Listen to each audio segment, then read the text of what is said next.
നിങ്ങളൊക്കെ വീട്ടിലിരുന്ന മക്കളെ എന്താ രസം. 25 വർഷം മുന്നേ ഭർത്താവ് മരിച്ചിട്ടുണ്ട്. ഒരു വല്യമ്മ ഏതെങ്കിലും മൂലയിരുന്ന് സനാത്തന്തി കുറുഞ്ചെല്ലണീന് പകരം ഏതോ ഒരു അന്യ സ്റ്റേറ്റിലേക്ക് മഞ്ഞ് കളിക്കാൻ വേണ്ടി പോയതിന്റെ വീഡിയോസ് കണ്ടവരായിരിക്കും എന്റെ മുമ്പിലുള്ളവർ.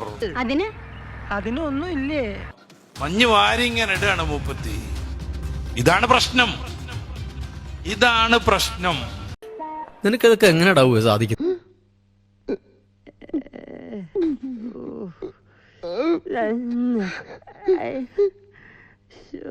നഫീസ് ഉമ്മയെ അധിക്ഷേപിച്ച മതപണ്ഡിതൻ ഇതുവരെ ഈ സമയം വരെ ആ വിഷയത്തിൽ തനിക്ക് തെറ്റുപറ്റിയതാണെന്നോ ഇനി ആവർത്തിക്കില്ലെന്നോ മാപ്പ് പറയുന്നെന്നോ പറഞ്ഞിട്ടില്ല. കൈവിട്ട ആയുധം, വാവിട്ട വാക്ക്, രണ്ടും തിരിച്ചെടുക്കാനാവില്ല.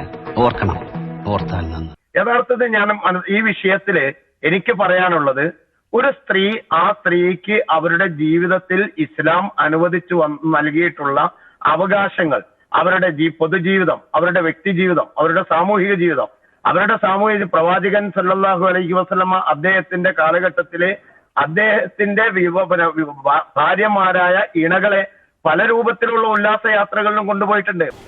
എന്നിട്ട് പ്രവാചകൻ അവരുമായി അവരുടെ ജീവിതത്തിൽ, അവരുടെ ഉല്ലാസങ്ങളിലും അതുപോലെ തന്നെ അവരുടെ ജീവിതത്തിൽ ഏറ്റവും പ്രധാനപ്പെട്ട കായിക കാര്യങ്ങളിൽ വരെ ഇടപെട്ടതായിട്ട് കാണാൻ സാധിക്കും. ഭയങ്കരം തന്നെ. നബി പ്രവാചകന്റെ മസ്ജിദിൽ വന്ന് അവിടെ കായിക അഭ്യാസം നടത്തിയ ആളുകൾക്ക് അത് കാണാനുള്ള അവസരം പ്രവാചക പത്നിമാർക്ക് പ്രവാചകൻ ഏൽപ്പിച്ചു നൽകിയിട്ടുണ്ട്. അപ്പൊ ഇതിൽ നിന്നൊക്കെ കൃത്യമായി മനസ്സിലാവുന്നത് ഇസ്ലാം കലകൾക്കോ അല്ലെങ്കിൽ ഇസ്ലാം നന്മകൾക്കോ ഇസ്ലാം ജീവിതത്തിന്റെ നിങ്ങൾക്ക് ആർക്കെങ്കിലും ആ സ്ത്രീയെ ചേർത്ത് നിർത്താൻ തോന്നിയോ? അവരല്ല അകത്തിരിക്കേണ്ടതെന്ന് പറയാൻ തോന്നിയോ? അതെന്തിനാടാ പന്നി ഇപ്പൊ പറഞ്ഞതല്ല. അവർക്ക് സാന്ത്വനമാകാനോ അവരെ പുറത്തേക്ക് കൊണ്ടുവരാനോ ആരെങ്കിലും ശ്രമിച്ചോ? അതും ഉണ്ടാവേണ്ടതല്ലേ? മതത്തിന്റെ ഉള്ളറകളിലുള്ള സാംസ്കാരികമായ സാമൂഹികമായ ഇടപെടലുകളോ മനസ്സിലാക്കാതെ വെറും പൗരോഹിത്യത്തിന്റെ ഭാഗത്തു നിന്ന് എന്തെങ്കിലും ഒരു പ്രതികരണം ഉണ്ടായാൽ അതിനെ നമ്മൾ ആ രൂപത്തിൽ തന്നെ തിരിച്ചറിയും. ഒരു സ്ത്രീക്ക് ഇത്ര വലിയ ആത്മപീഡനം ഉണ്ടായിട്ടുണ്ടെങ്കിൽ ആ സ്ത്രീയുടെ ഇരയുടെ ഭാഗത്ത് നിൽക്കാനാണ് ഇവിടെയുള്ള നവോത്ഥാന സംഘടനകളൊക്കെ ശ്രമിച്ചിട്ടുള്ളതും ഇന്ന് വരെ ശ്രമിച്ചുകൊണ്ടിരിക്കുന്നതും. അവരുടെ കൂടെ തന്നെയാണ്. കാരണം ഒരു സ്ത്രീക്ക് അവരുടെ കുട്ടികളുടെ കൂടെ യാത്ര ചെയ്യാൻ, പേരക്കുട്ടികളുടെ കൂടെ യാത്ര ചെയ്യാൻ അവർക്ക് അനുവാദമുണ്ട്. എന്തിനേറെ ഇപ്പൊ പ്രവാചകൻ പറഞ്ഞൊരു കാര്യമാണ്, അവർക്ക് ഒരു ഹജ്ജ് തീർത്ഥാടനം, വലിയൊരു തീർത്ഥാടനമാണ്.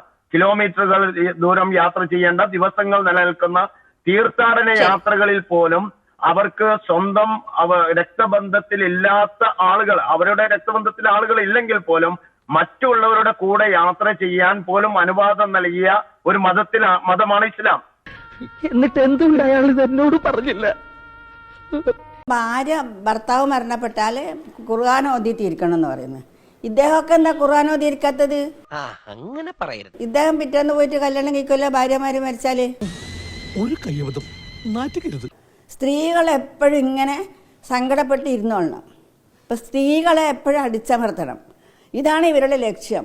അതുകൊണ്ട് ഇതൊന്നും ഇനി ഉള്ള കാലമൊന്നും നടക്കൂല. ഇവരിങ്ങനെ വെറുതെ പുലമ്പിക്കൊണ്ടേ ഇരിക്കേ ചെയ്യുള്ളൂ. തോമ വിചാരിച്ചു ഭൂമിയിൽ ഉശിരുള്ള ആൺചെറുക്കൻ ഞാൻ മാത്രമാണെന്ന്.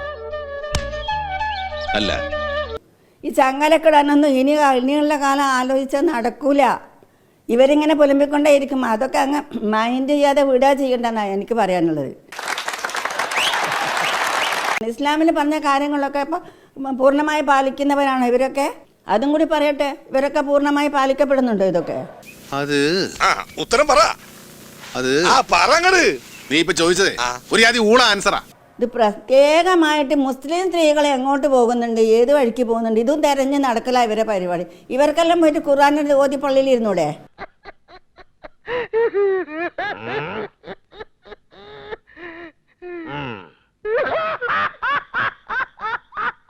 സ്ത്രീകൾ എങ്ങോട്ട് പോകുന്നുണ്ട്, സ്ത്രീകൾ പർദ്ദ ഇടുന്നുണ്ടോ, സ്ത്രീകൾ തട്ടമിടുന്നുണ്ടോ, സ്ത്രീകൾ അങ്ങോട്ട് പോകുന്നുണ്ടോ, പിന്നെ ഭർത്താക്കന്മാരെ മരിച്ച ഭാര്യമാരിങ്ങനെ സുഖിക്കാൻ പോകുന്നുണ്ടോ? എന്താണിത്?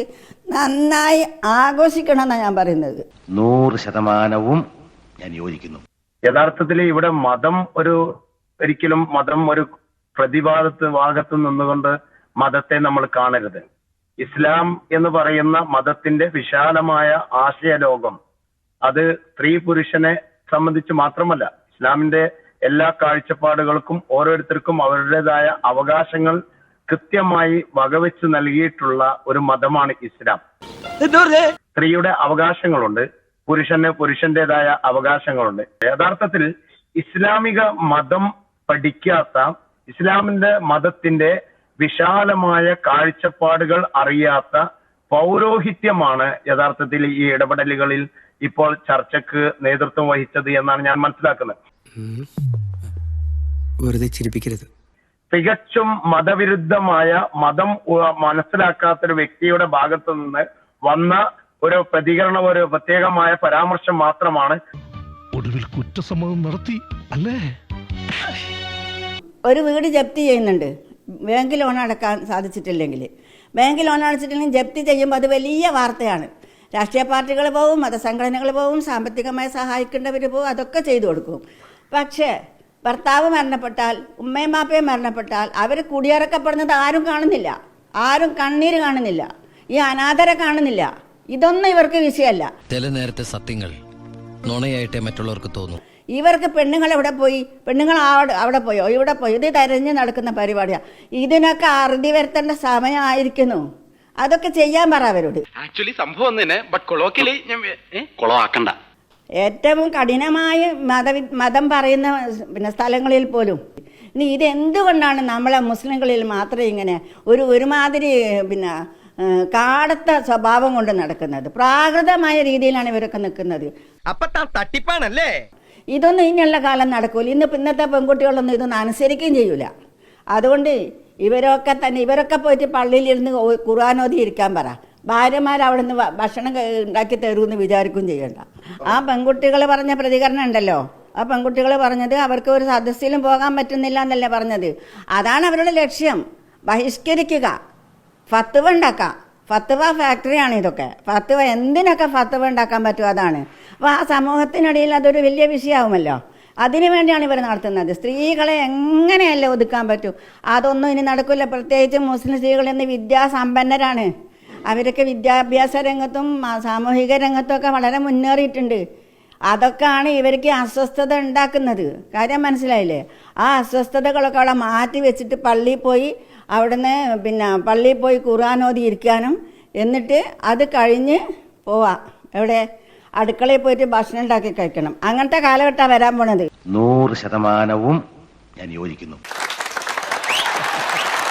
ഈ കേരളത്തിലെ കുറച്ച് തലതൊട്ടപ്പന്മാരെന്ന് പറയുന്ന മാതിരി കുറെ ആൾക്കാരുണ്ട്. അവരിങ്ങനെ പറഞ്ഞുകൊണ്ടേയിരിക്കും.